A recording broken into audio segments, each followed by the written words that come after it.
বিসমিল্লাহির রহমানির রহিম। আসসালামু আলাইকুম viewers, welcome back to my channel IFD cooking studio. Viewers, আশা করি সবাই ভালো আছেন।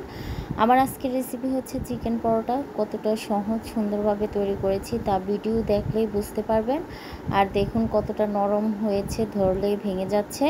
তো এতটা মজাদার এই চিকেন পরোটা কম খরচেই সহজভাবে এই আইটেমটি তৈরি করতে পারবেন ভিউয়ার্স। তো দেখুন, আমি ভেঙে দেখিয়েছি কতটা সুন্দর হয়েছে। আর এখানে আমি সালাদ দিয়ে পরিবেশন করেছি। তো ভিউয়ার্স, এত মজার আইটেম তৈরি করেছি। যা যা উপকরণ লাগছে আমি সব উপকরণ একে একে দেখিয়ে দিচ্ছি। এখানে আমি সব উপকরণ নিয়েছি তা দেখাচ্ছি। এখানে তেল নিয়েছি 3 টেবিল চামচ পরিমাণ। মুরগির মাংস সিদ্ধ করে নিয়েছি। এখানে আমি 3-4টি বা বুকের মাংস টুকরো করে কেটে নিয়েছি। পেঁয়াজ কুচি নিয়েছি 2 কাপ পরিমাণ, আর কাঁচামরিচ নিয়েছি। তো ভিউয়ার্স, আমি প্রথমে ডোটা তৈরি করে নেব। তার জন্য প্রথমে আমি 2 কাপ ময়দা নিয়েছি। তো ময়দা দিয়ে তৈরি করলে আরও মজাদার হয়। এখন আমি লবণ দিয়ে দিব 1 চা চামচ পরিমাণ। 2 কাপ ময়দার জন্য 1 চামচ পরিমাণ লবণ দিলে হবে। আর তেল দিয়ে দিয়েছি 2 টেবিল চামচ পরিমাণ মতো। এখন তেল আর লবণ দিয়ে আর ময়দাটাকে ভালোভাবে আমি মেখে নিব চামচের সাহায্যে। এখন আমি অল্প অল্প পানি দিয়ে ভালো করে ডোটা তৈরি করে নিব। পেঁয়াজ এভাবে আটার ডোটা তৈরি করে নিতে হবে। আর একটু চিনি দিয়ে দিলে আরও মজাদার হয়। তো এখন আমি হাতের সাহায্যে চিনি দিয়ে আবারও ডোটাকে ভালো করে মথে নিচ্ছি।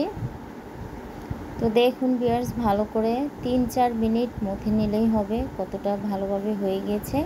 এখন আমি ডোটাকে রেস্টে রেখে দিয়ে যে পুরটা তৈরি করব সেটা তৈরি করে নিচ্ছি। চুলায় আমি একটি প্যান বসিয়ে দিয়েছি। প্যানে আমি পেঁয়াজ কুচি দিয়ে দিচ্ছি। পেঁয়াজ কুচি হালকা ব্রাউন কালার হলেই হবে, অতটা ভাজার দরকার নাই। তো সফট হওয়া পর্যন্ত পেঁয়াজগুলোকে ভেজে নেব আমি।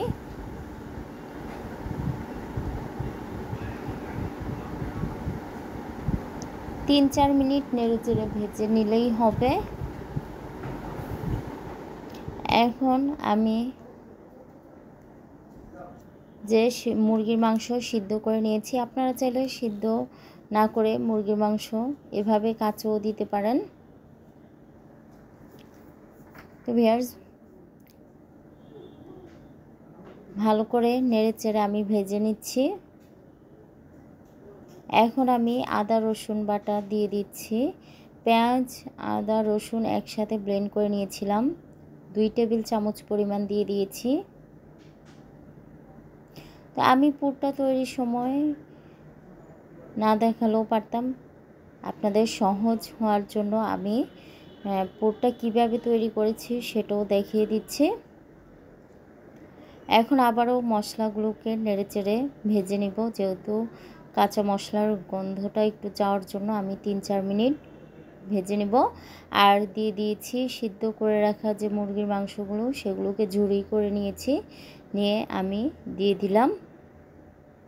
তো আপনারা যেগুলো সিদ্ধ না করে এভাবেও কাঁচা মুরগির মাংস দিতে পারেন, তাহলেও হয়। আর দিয়ে দিচ্ছি গরম মশলা গুঁড়ো 1 চা চামচ পরিমাণ।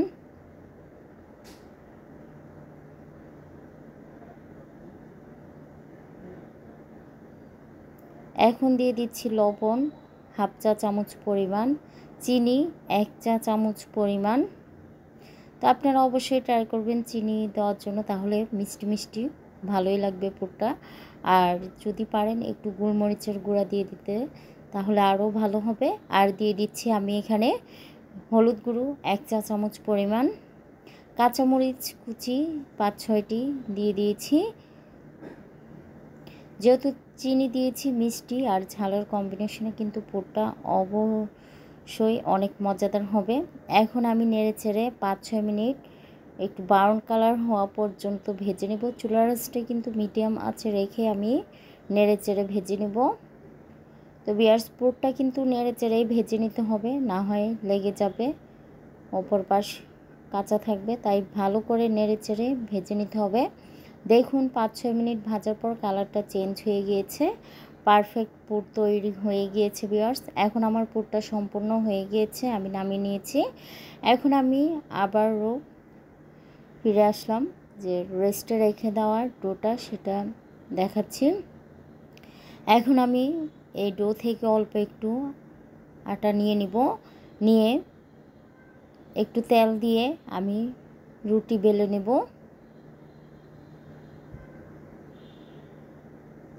এবার সেভাবে হাতের সাহায্যে আপনারা না বেলে তৈরি করতে পারেন, আর বেলুন দিয়েও বেলে আপনারা তৈরি করতে পারেন। তো আমি এভাবে বেলে তৈরি করে নিচ্ছি।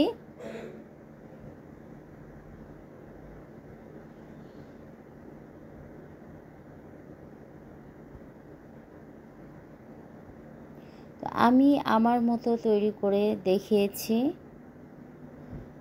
এই যে ভিউয়ার্স, এরকম পাতলা করে রুটিটা বেলে নিতে হবে। এখন যে পুর আমি অল্প অল্প করে দিয়ে দিচ্ছি।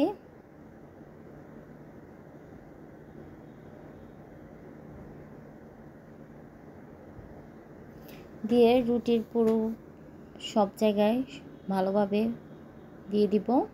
এখন আমি ভাঁজ করে নিচ্ছি। তো ভাঁজটা আপনাদের ইচ্ছা মতো দিয়ে দিবেন। তো আমি এভাবে ভাঁজ করে নিচ্ছি। এই যে চতুর্পাশ থেকে রুটিটাকে বেলে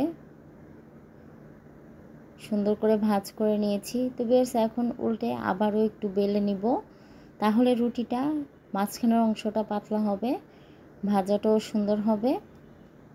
তো হাতের সাহায্যে টিপে টিপে সুন্দর মতো সম্পূর্ণ করা যায়। তো ভিউয়ার্স, এই যে দেখুন কতটা সুন্দরভাবে আমি চিকেন পরোটা তৈরি করে ফেললাম।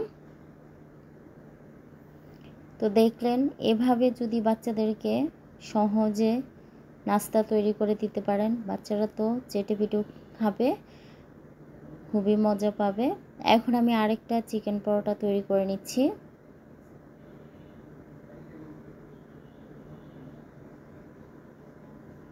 তো ভিউয়ার্স, এতটা সহজ সুন্দরভাবে এই মজাদার আইটেম আমরা কিন্তু দোকান রেস্টুরেন্ট থেকে অনেক দামে কিনে খাই। তো বাসায় একটু পরিশ্রম করে এরকম নাস্তার আইটেম তৈরি করলে কিন্তু খুবই মজাদার লাগবে। এখন আমি আরেকটি তৈরি করে নিয়েছি। তো শেপটা যেমনই হোক, পরোটা কিন্তু খুবই মজাদার। তো ভিউয়ার্স, এখন আমি চুলায় আবার চলে আসলাম যে আমার পরোটাগুলো আমি ভেজে নেব। এখন একটি প্যানে সামান্য পরিমাণে তেল দিয়ে দিয়েছি। তো চুলার আঁচটা মিডিয়াম আঁচে রেখে আমি পরোটাগুলো ভেজে নেব।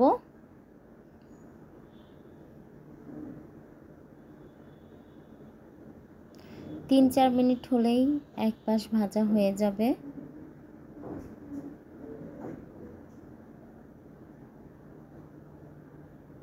এখন আমি উল্টে দিচ্ছি।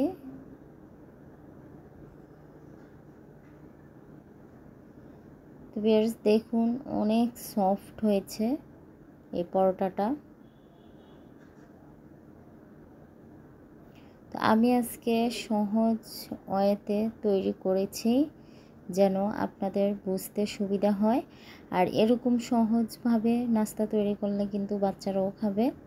তো আমার শেপগুলো এত সুন্দর হয়নি, তাও কিন্তু খুবই মজাদার। দেখুন কতটা সুন্দর লোভনীয় হয়েছে।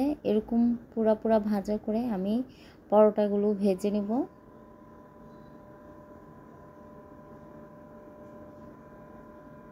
তো ভিউয়ার্স, 5-6 মিনিট এভাবে ভেজে নিলেই পরোটাগুলো পারফেক্টভাবে ভাজা হয়ে যাবে।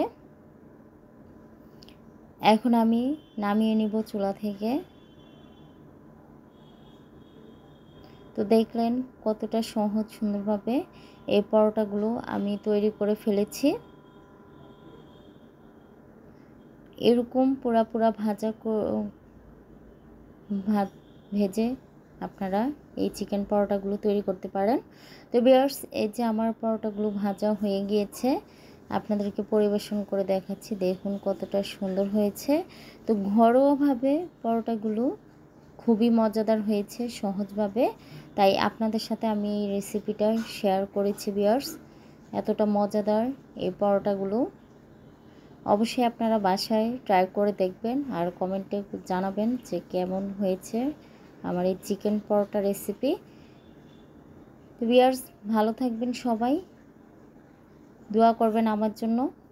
আর এই যে একটি পরোটা আমি ভেঙে দেখাচ্ছি, দেখুন কতটা লোভনীয়, মজাদার লাগছে, দেখেই মনে হচ্ছে খুবই মজাদার। আর সালাদের সাথে পরিবেশন করবেন টমেটো সস দিয়ে, তাহলে আরও মজাদার লাগবে। ভিউয়ার্স, ভালো থাকবেন সবাই, আসসালামু আলাইকুম, আল্লাহ হাফেজ।